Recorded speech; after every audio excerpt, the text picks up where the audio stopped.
Climate change is reshaping America's coastline, from Maine to the Gulf of Mexico, from Staten Island, New York to California. For most of us, the change is not visible to the eye. But today's guest tells us that's in part because we don't know what we're seeing.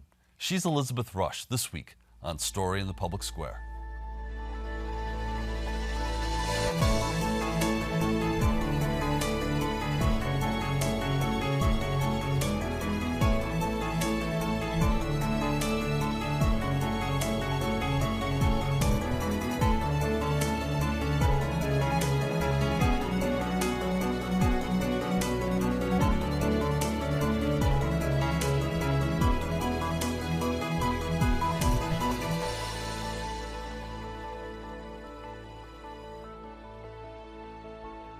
Hello and welcome to Story in the Public Square, where storytelling meets public affairs. I'm Jim Ludas from the Pell Center at Salve Regina University. Alongside me is my friend and co-host G. Wayne Miller of the Providence Journal.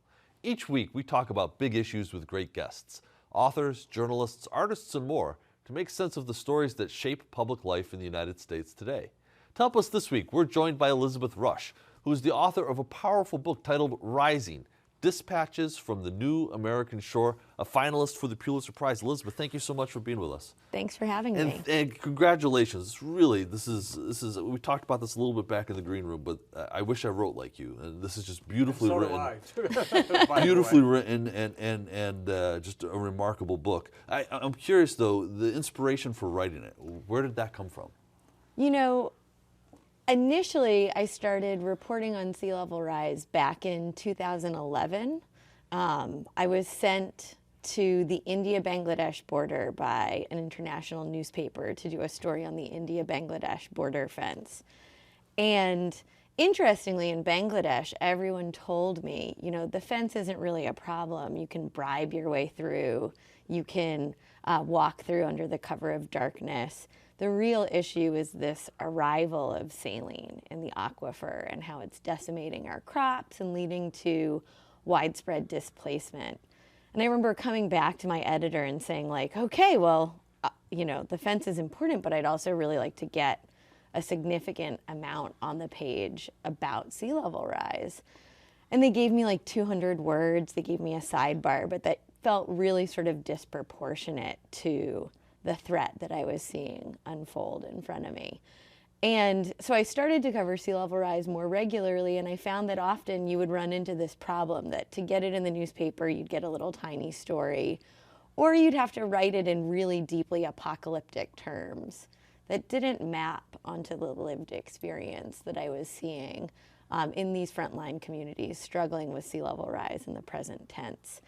And so when I realized that my journalistic register kind of didn't map what was so moving to me in terms of my field research, I started to apply for grants to work on a longer, bigger project about sea level rise. And so you've mentioned register. So I think about that in terms of music. You've written this with a very lyric style. Absolutely. Why?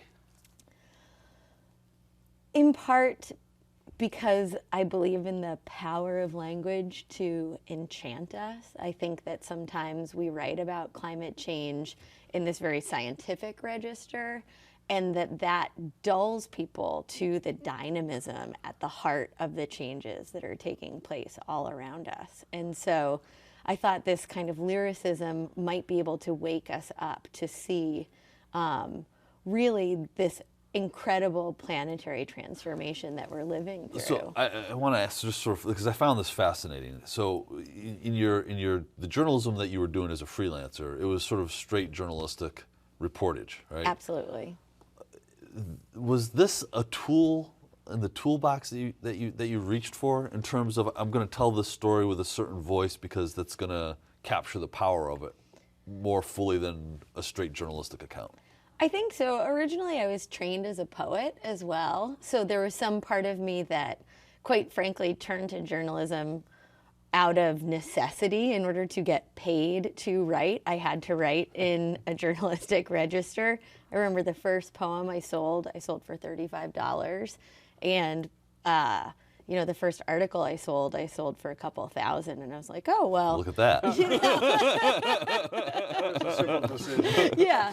And so there was some part of me that, it felt like a bit of a homecoming to be able to meld together that poetic voice that I had so loved in my training, and then to meld that with the kind of journalism that I was doing.